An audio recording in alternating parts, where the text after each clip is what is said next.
it's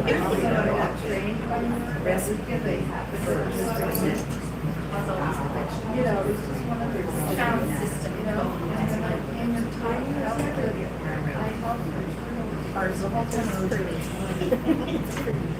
Can everybody hear me at all? No, I can't hear me at all. Not here.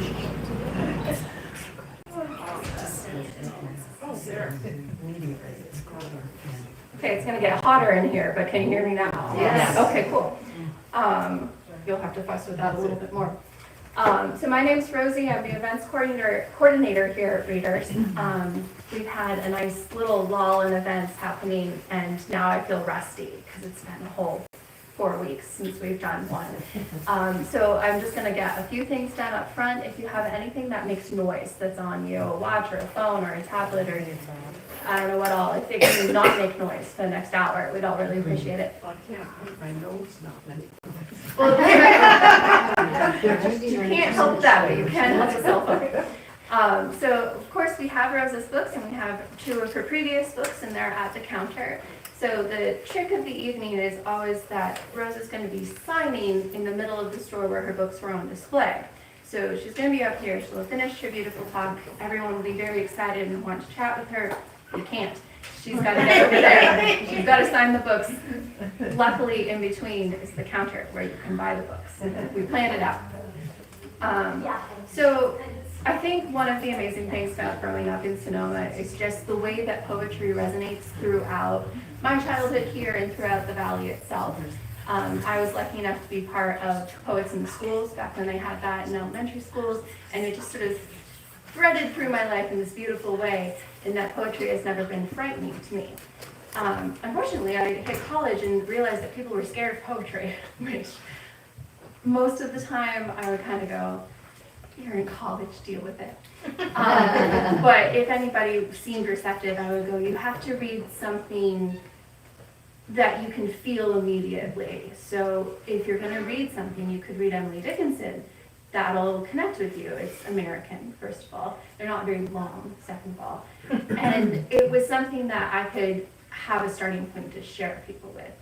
Of course, I also went to school in the 90s and so on, and we didn't talk about queer representation in any kind of literature, much less 19th century canon literature. So when Rosa told me about her book, I was thinking, wow, that's a wonderful way to bring this back, to call back to what poetry is and was and can be to everybody in marginalized communities, to queer communities, and just how that can relate to us now is just a beautiful way to do things.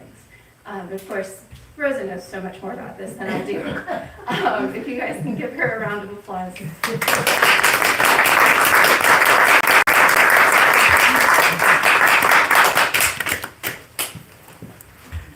My life is like an oar, dragging a whole ocean behind it. In the morning wake of waves, I hem my eye along the seam of sky and water. I want the thin line fastened to my waist.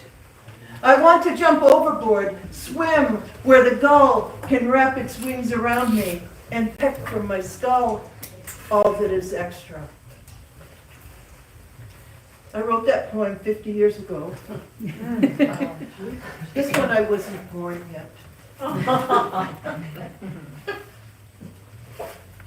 Electricity buzzes the yellow bulb in Maine's humid heat. June bugs bomb the porch light with spiny legs, date-colored and oversized. Spring peepers pitch the universe in my mother's kitchen. Except I have not yet occurred to her. She is 16, and I'll be hers in less than a year. Supper's on the table for the boy who'll be my father.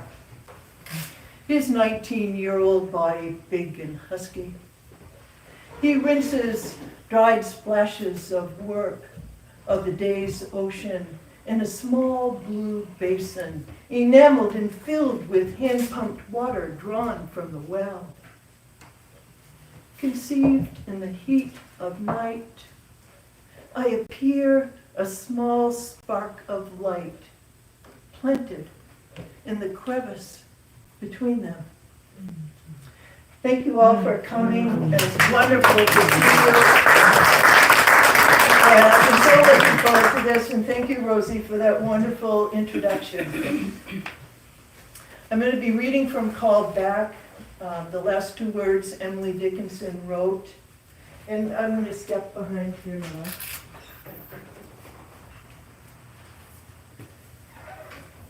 It's a book I wrote during the pandemic.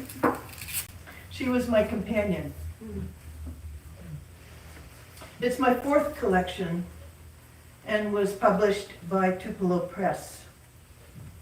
Most scholars agree that Susan Gilbert Huntington, who later became Emily's sister-in-law, was a core love of Emily's. They met sometime in their late teens. Letters that Emily wrote to Susan reveal a romantic and erotic relationship, a passion that lasted until Emily's death on May 15th, 1886. She was 55 years old. She wrote about 250 letters plus to Susan over the course of her life. And going back to the marriage and her being a sister-in-law, whether as a front marriage or for financial reasons or for whatever reason, Susan married Emily Dickinson's brother, Austin. At first, it was by platonic arrangement. Susan made sure that Austin agreed to the platonic arrangement. No sex, no children. Austin and Susan lived next door in a place called the Evergreens. Emily and her sister and mom and others lived at the homestead, the original Dickinson's homestead. It was only a very short path between the two houses. And of course, when Susan and Austin had children, this got complicated because that original platonic arrangement obviously broke down. Recent research is bringing new dimensions of Emily Dickinson to light that have been overlooked. I call it straightwashing. For more than 100 plus years, dimensions which have LGBTQ significance have been exposed. Called Back gives voice to these emerging queer dimensions, each poem catalyzed by selected epigraphs from Dickinson's work. I'll begin first with a poem entitled The Daguerreotype, Camera Obscura, which is based upon this one authentic daguerreotype of Emily Dickinson. You can see that she has an elbow on a table. There's a book on the table with the spine pointed toward her, and she's holding some kind of flowers of some kind. This daguerreotype is still being authenticated that this person on your left here is Emily. So she is being studied and compared with the authenticated daguerreotype. And consensus now is building that this person here is indeed Emily Dickinson. Now, this woman to your right and to the left of Emily, alleged, is a woman by the name of Kate Anthon. A book came out in 1951 which described their passionate erotic relationship. Of course, that was criticized at the time. That book was by Rebecca Patterson and called The Passion of Emily Dickinson.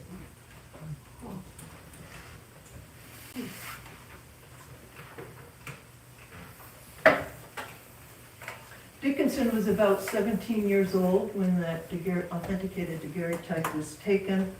It was taken in 1859. 1847, sorry about that.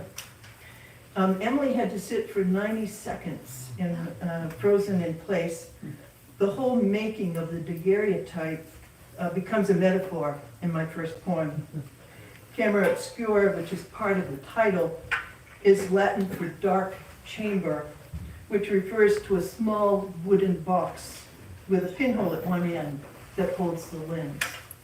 Can everyone hear me okay? Yeah. Okay, very good.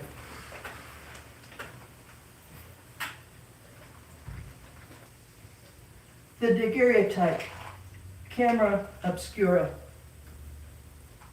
Frozen 90 seconds. I staged the pretended parlor, propped the book, dead flowers in hand, as if I just returned from homestead's garden fecund. As if before the vase, I stopped shy of the kitchen, slipped off my headscarf, slid into the slat back, leaned the table pinned on an elbow, perhaps to muse the closed book. My guise captured on a 6th plate, fixed, barren and bootless, that copper substrate, silver-washed, fuming iodine, father's favor, immortalized, airtight, framed, lifeless. God forbid my edges might breathe, darken his mantle with no quick or rash, nor eyes their hazel, shocked by a salesman he paid, miniature seized on a latent leaf. I stared into the box, its black hole brass ringed. He slid me into his eye, held me in a trigger, and when his umbrella puffed its limelight, I left my body in the chair, my elbow still resting on the table.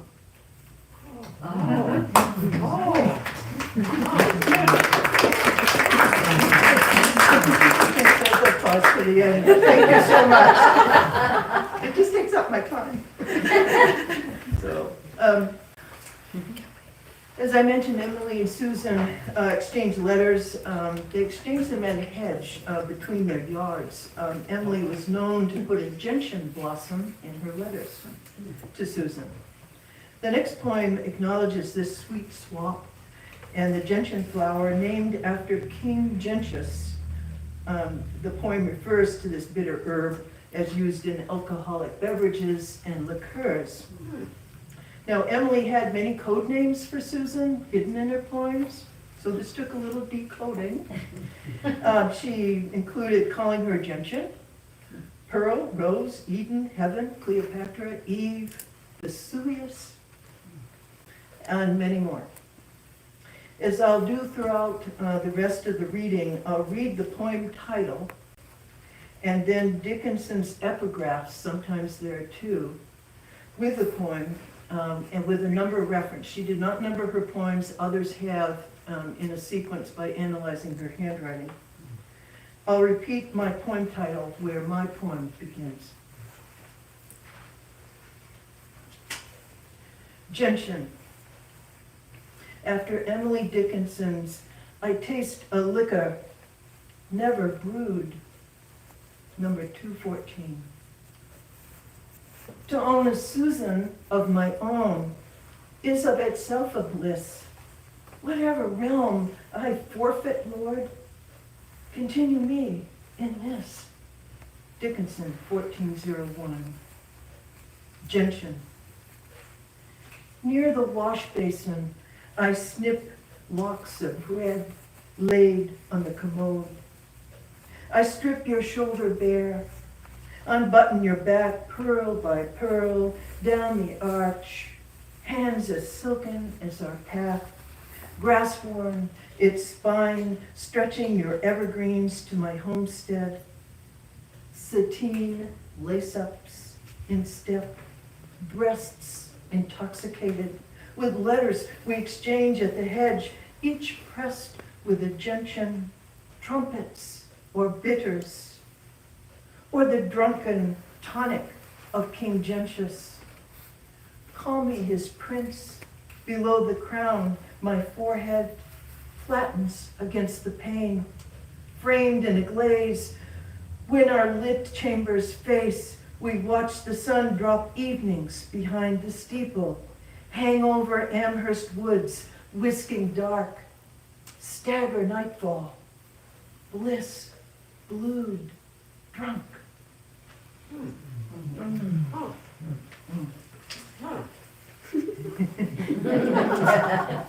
Takes me a while. The next poem, French Sardines, refers to a place in France called Nantes, Nantes. It's a French seaport located at the mouth of the Loire River, known historically for the sardine industry. You'll hear Maggie. She was a domestic servant for the Dickinsons and known as Emily's confidant. French Sardines. Wild nights, were I with thee. Wild nights should be our luxury. Dickinson, number 249. French Sardines. French sardines arrive from Boston, tin-plated. Maggie levers her can cutter at the edge and jacks her hand around the lid of hunger's fulcrum. Silver-skinned and nested, their caudal fins swim a sea of marinade, white salt cured, drenched in extra virgin, beheaded and gutted by the women of Nantes. We lay each body across a soda cracker I have for days dreamed of, craving. Nights behind each pearly eye, we swim up the fishware, we spawn in sandy silt along the odic thighs of the Loire. We flutter our little deaths.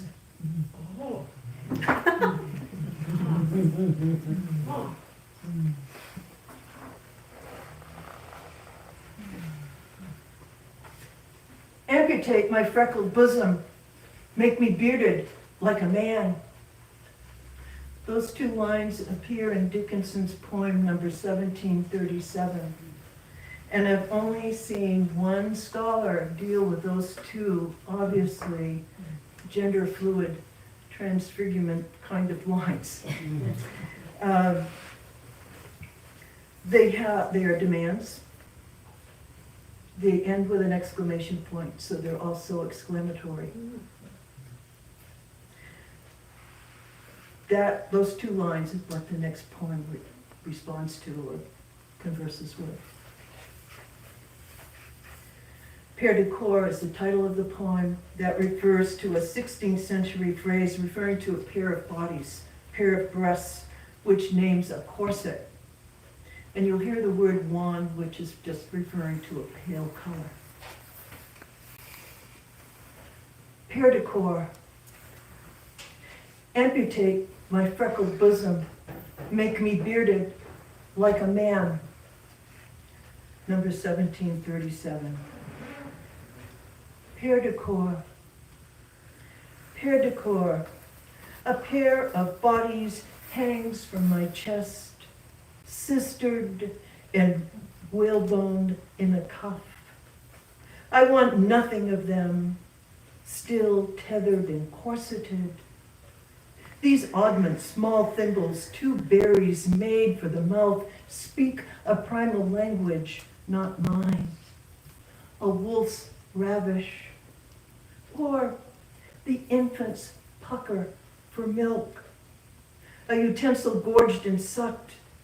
Those fleshy hills are there for swallowing.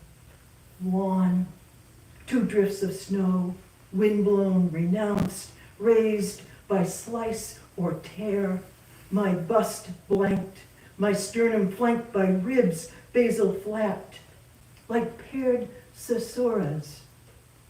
Phantom nipples hover endless pause. My hairless chin densed and wild, my mouth squared. I am my beard, edged along the jaw, tinted curls free fall, re-pronounced, plumed, and proud.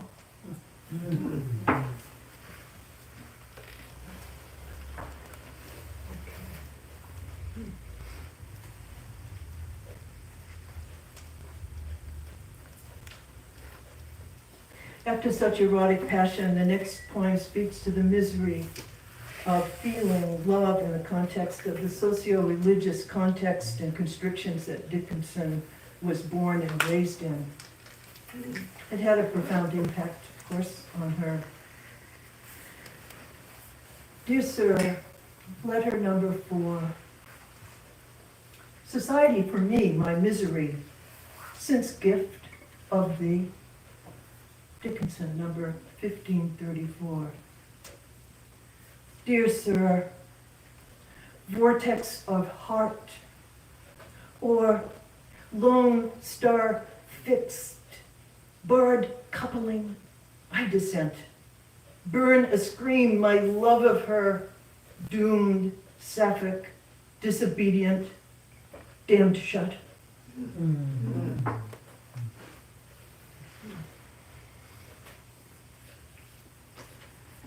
The next poem is Other I Speak. The I Speak part of the title is in brackets, like a muted voice, because Dickinson, in her work after she died, it's unknown who exactly erased out the pronouns, erased out and literally muted this part of her. Scholars have been able now to look at original papers at Harvard and piece together the original writing.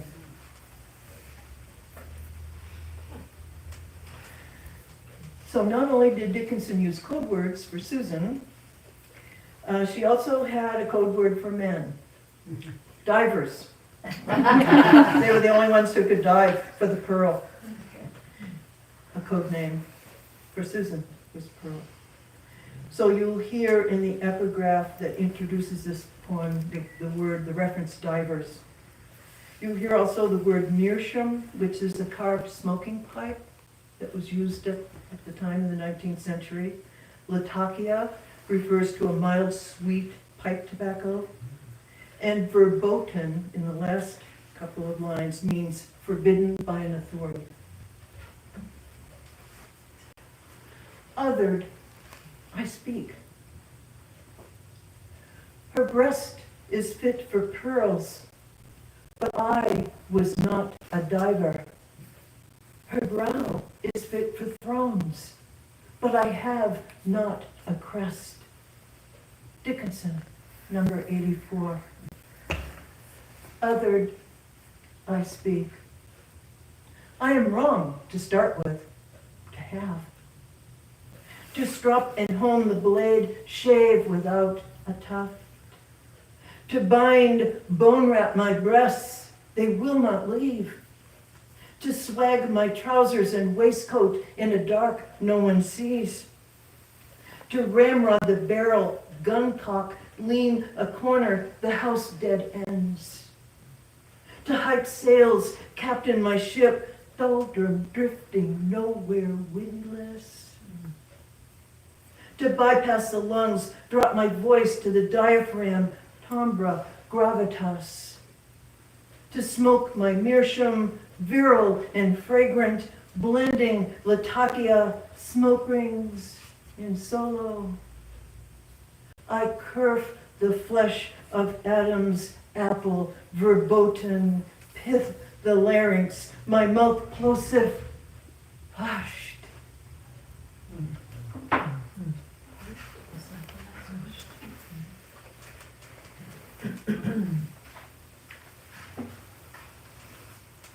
Dear Sir, letter number 7. And they no more remember me, nor ever turn to tell me why. Oh, master, this is misery. Dickinson, number 462. Love's stricken why is all that love can speak. Dickinson, number 1368. Dear Sir, tell me, sir, Why I wake with a bird in my mouth. Why my heart seeks a nest in a sparrow's beak when I worship want on the tip of her wing. Why when I visit Eden, I want Eve, not Adam. Why I long for doors that cannot open. Why I plant myself in situ, move about light, yet cannot lift my feet. Why I live more myth than element. Why I fold myself in a letter delivered elsewhere, my address unopened, still lying on the table. Why my finger inserts the loop of a hot teacup, its curved lip sips kisses of future not yet. Why the moon comes to my window, full-bellied, stares. Why, when I reach for her, she empties, turns sickle, leaves me in shreds.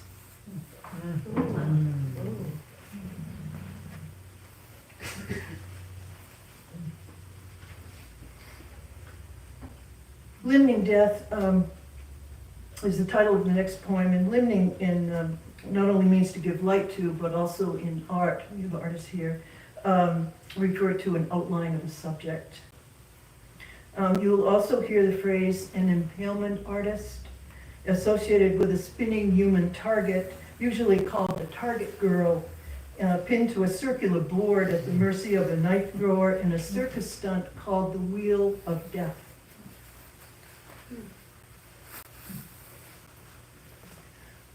Limning death. I felt a funeral in my brain. Dickinson, number 280. She dealt her pretty words like blades. Dickinson, number 479. Limning death. Immortalities strut around this homestead as if they own everything. Their ceremonial stop at the mantle forevering. Father's daguerreotypes seal our faces, brass matted, muted, red velvet softens a haze of black bleeding in. My little room, more shadow than light, spins on the wheel of death. I am an impalement artist, one knife toss away from the thrower's mistake. I disappear in tiny mouthfuls each day.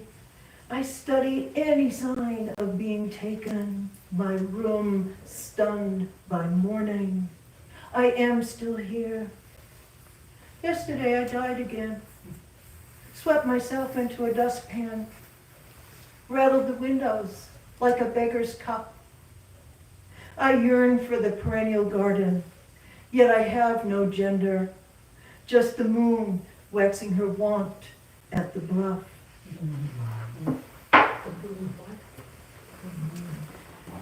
And I'll end with a poem called Transistus When the Blue Mist Rises. Dickinson died on May 15th, 1886 at the age of 55. She had been ill for about 2.5 years, bedridden for 7 of those years prior to her passing. She died of hypertension, which may have been complicated by a complication from her Bright's disease. Emily left instructions to be done upon her death to Susan. Susan was to wash her body. Her coffin was to be carried by the 6 Irishmen who worked on the grounds of the homestead. And you'll hear Vinnie, that's Emily's younger sister.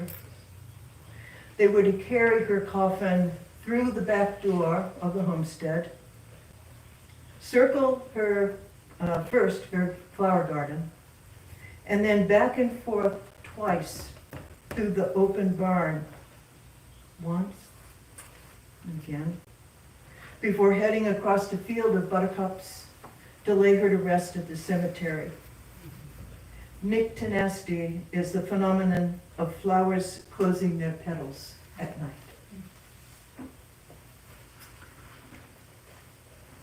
Transitus, when the blue mist rises. You cannot fold a flood and put it in a drawer. Dickinson, number 530. Transitus. When the blue mist rises, I hover. Only my body inhabits space. A deserted village you trespass. You bathe my streets, snuff gas lamps yellowing the common. You close my lids, clip cowlets, understories, overgrowing the banks of the Fort River. I lean into the field's narrow neck. You unwrap the bandage, kiss the wound, rose by yet another May. I smell coming. You turn your back as if you could ignore the river ascending, its limbic rim rushing past my bureau, my bed already carried down rapids. Our secret, purpling hyacinths in a vase of regret. I descend the stairs in a box, balanced on the shoulders of 6 Irishmen. Vinnie's violets dress my throat. The back door open to my garden. I lie in the parlor, 2 heliotropes in hand, bloodstones, earthy green, flecked with jasper, its bright red reminder before redemption, before nictinastic close. Wounds lay bare in even fall's last light. Thank you so much.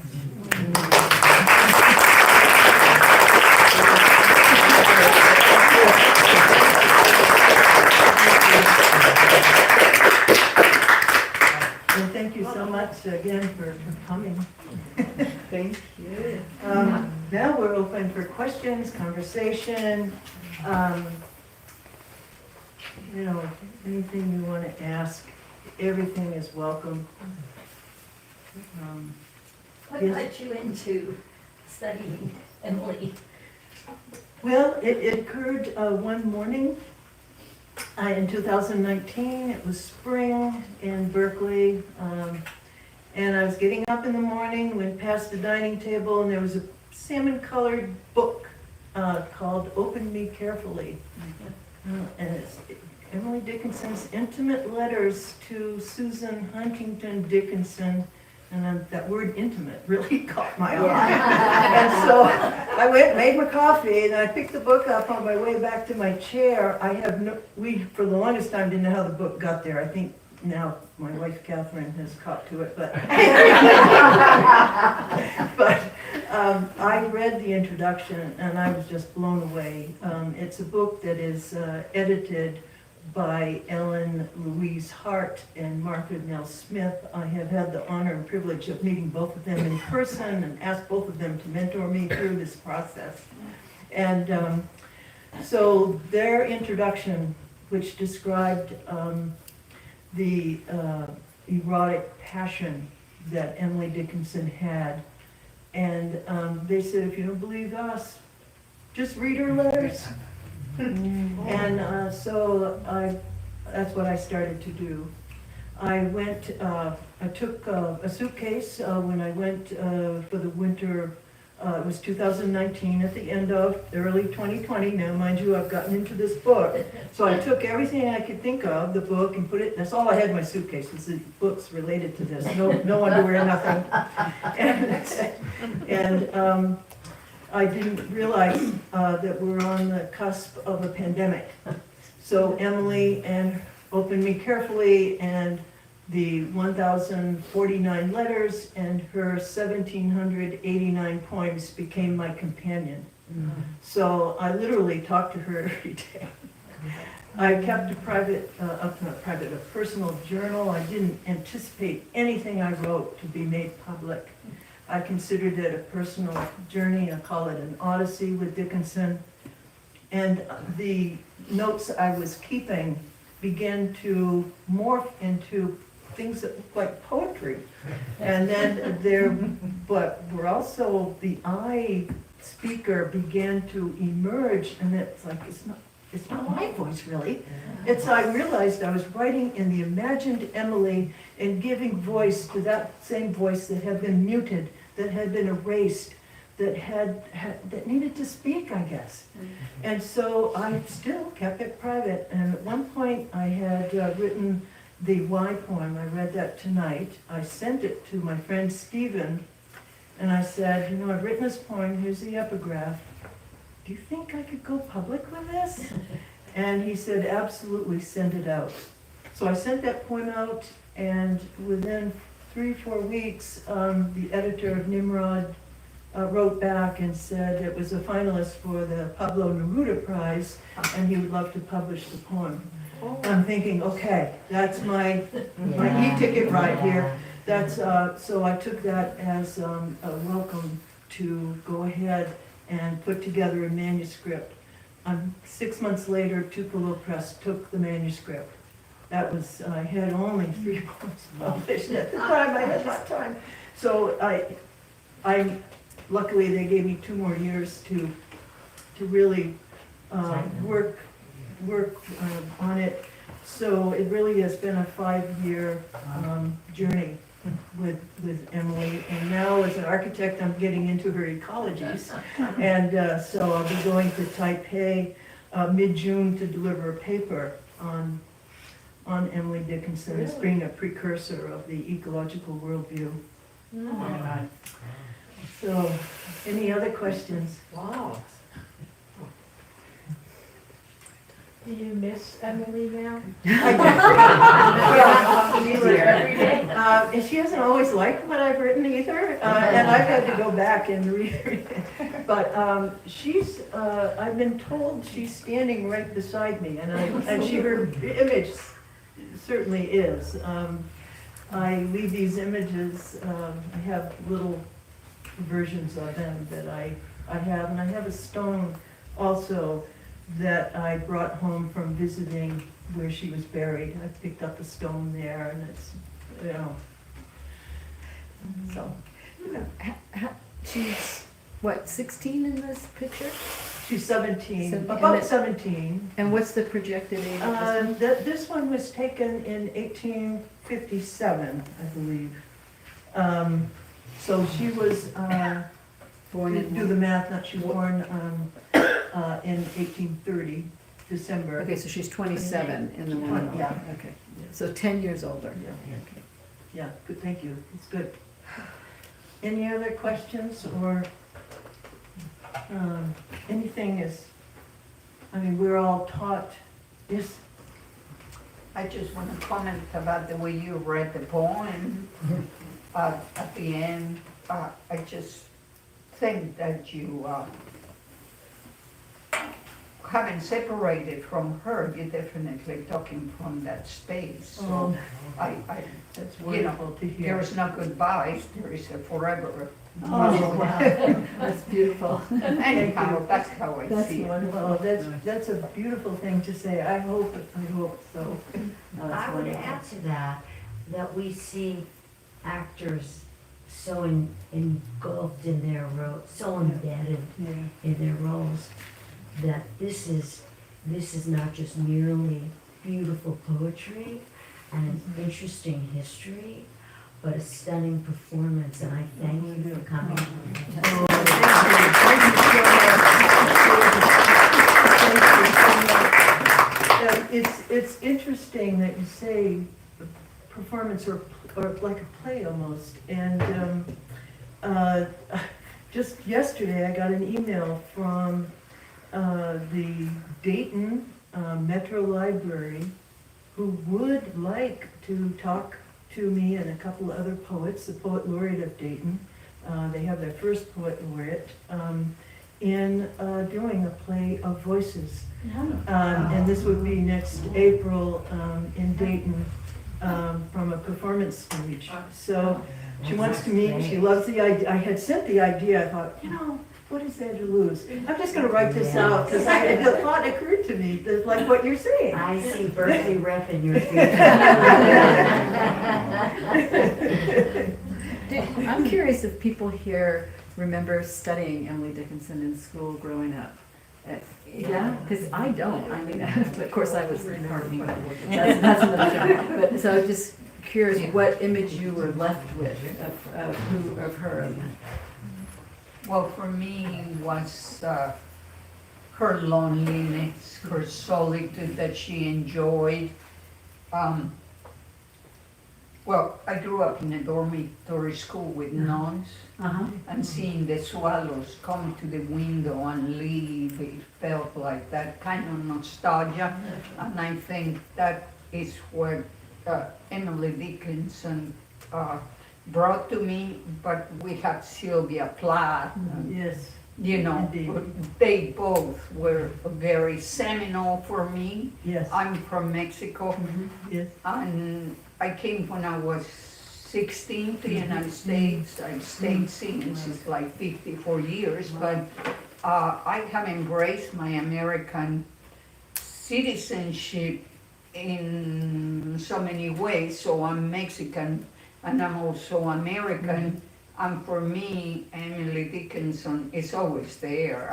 You know, it's a little bit like you, except that you have gone deeper. I'm looking through the window. And now you voicing it, and I think it brings me closer. So I'm gonna look forward to the play around next June or something, right? Yes. Yeah, Thank you. that would be beautiful. Thank you so much. Thank you. That's wonderful, thank you. Any other comments or questions? Yes. So Emily wrote to Susan. Yes. Did Susan write back? Good question. Yes, she did. Those, as it was customary in that time period, letters were considered private and were burned. So all the letters, most of the letters, unless they mysteriously showed up some other way, were burned, The one she received. the ones she received. But But her letters, I mean, by the time she passed away, she was already on the radar. And so the letters, Austin, her brother, actually collected a lot of the letters. I should say too, that he had a very public affair with Mabel Loomis Todd, who with Higginson, Thomas Wentworth Higginson, who was, Emily wrote letters, they wrote letters back and forth about poetry. And Dickinson and Mabel Loomis Todd actually ended up editing that first collection of Emily's poems. We don't know, again, who adjusted them, revised them, but anyway, it came out in an edited form at that time. You mean by Dickinson, the brother? By, Austin had it, was having an affair with Mabel Loomis Todd for 14 years, very public.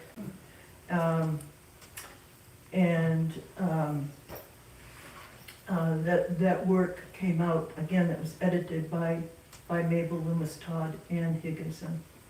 The pronouns changed. Oh, yeah, one poem, Emily changed her own pronouns, number 474. She writes the poem as he, then she writes the poem as she. So she did it herself, but also they were erasing marks. The evidence. And, by others, not Emily. Was Maple a female or a male? No, Mabel Loomis Todd is a female. Okay. Yeah, she was married to an astronomer who was having his own affairs. I mean, this was a really, it's like, I mean, it makes our own time period look pretty tame, actually, in some ways, but that way. So we One need more question. one more question.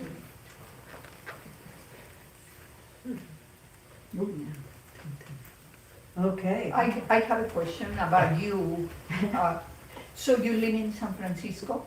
I live in Oakmont, part-time, and in Maine, a lot of time there too. Oakmont? Oh, yeah, it's in Santa Rosa, near Kenwood. And Berkeley, Maine. Berkeley, Yes. California. Berkeley, California, and Maine. In Maine, yes. It used to be Berkeley, but then it became here, Sonoma County and Maine. Yeah, she's Okay. from Maine, yeah. Okay. I'm a Maine native, yes. I know Maine, and I would be there too if I could. Especially on the phone. Yes.